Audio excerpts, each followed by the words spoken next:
procedural issues have become a major part of the debate, and the ad wars are flying right now over health care. Take a look at a new ad from the U.S. Chamber of Commerce. Americans still losing jobs, more businesses struggling. We thought Washington understood. But now Congress is trying to use special rules to ram through their same trillion-dollar health care bill.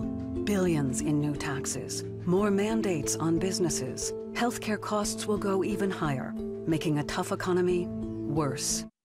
We are, as Americans, getting a crash course on legislative language and procedural rule books and all of the fun things that happen inside of Congress. And you see the Chamber of Commerce here going after that and saying, look, they're using these special rules to try to do this. That's part of the message. The Republican pollster, Bill McInturff, who did all the polling for John McCain's presidential campaign and is a very well-known Republican pollster out there, he says in all of his years of public policy polling, process has never worked. He's never seen it be salient at all, right? And he says that is very different this time around because of the Nebraska deal that got so much attention, Ben Nelson's Cornhusker kickback, the Louisiana Purchase. The country tuned into process and they didn't like it. Now, there are those that Republicans don't necessarily think that the debate over reconciliation is going to match that level of anger about process, but process has been introduced to this, and we heard the president tell Diane Sawyer in an interview, I campaigned on process. You know, that whole idea of getting it out and open in front of the C-SPAN camera. He did say process mattered in that sense. We put the question out to our Twitter followers, does process matter in the healthcare reform bill, or will the ends at this point justify any means? A couple of interesting responses, a lot of interesting responses actually, and they ran the gamut. One from Cass Omega, justice will win out, and this travesty the Dems are trying to pull will meet its bitter end eventually. That's kind of big language for what we're talking about here. And C. McCabo of 97, process is irrelevant. Everyone is focused on either passage or defeat by any means necessary. Certainly by the fall, there'll be a bill in place. People will be talking about the bill, but a big part of the message, I think, from Republicans, if it passes, the big part of the message from Republicans will be the method in which it passes, because there's been this messy, long process. We heard Congresswoman Woolsey talk about the possibility of the House not even voting for the Senate bill at all, just saying it's been passed. That is a recipe for attack ads. There's no doubt that that is a recipe for attack ads. I do wonder, though, if indeed this bill passes, and we are in the fall, how much the country, in the heat of campaign mode, is going to want to remember back to the sausage making.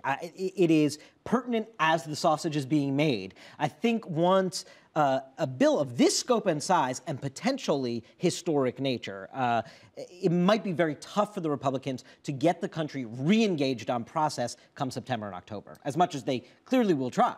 That's exactly right. And if you look at how this breaks down from the process point of view, you know that it's going to be an issue anyway. And I think one argument you make the Democrats is you're going to get blamed for the Cornhusker kickback and all the special deals anyway. Let's say we did away with that. Let's at least be able to move forward, present something that doesn't include those things, and then make a case on the merits. And again, I think that the one place, more than any other place in this entire healthcare debate, Rick, where Republicans and Democrats fully agree on the politics of it, is the fact that it would be even worse if Democrats failed to pass this bill. Yeah, both parties, I think, assess that. The Republicans would love to see the Democrats totally fail at getting this passed because they know that's the worst scenario.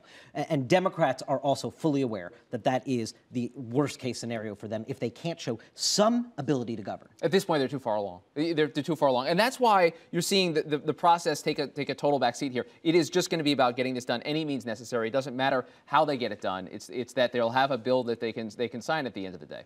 No doubt about that.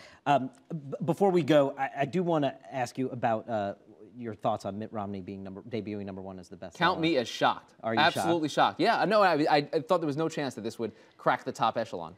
Well, I don't know. I'm curious to see if it has staying power. But we have seen politics consumed in the book world in a way that we haven't in this last year that we haven't seen before. And so, yeah, somebody wrote me an email this morning and said it's hard to imagine everybody wanting to curl up with a warm cup of tea in Mitt Romney's book.